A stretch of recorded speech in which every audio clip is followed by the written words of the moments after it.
Felkel a nap, vele együtt mi is.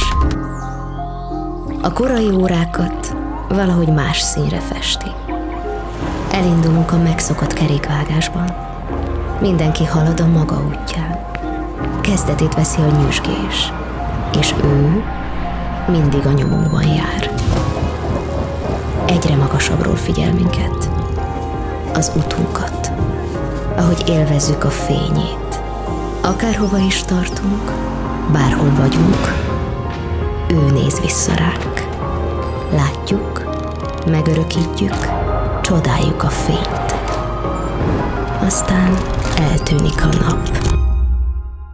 Te mit teszel ilyenkor, ha elveszíted a biztos pontot, és körbevesz a sötétség? Kapcsolsz, és te is megteremted a fényt. Egyre több helyen tűnik fel, egyre világosabb az est. És ezzel a fontos pillanatoknak is mindennapi részévé válik. Természetes számunkra a jelenléte. Így véd meg minket minden egyes úton. Ez vesz minket körbe, és nem a sötétség.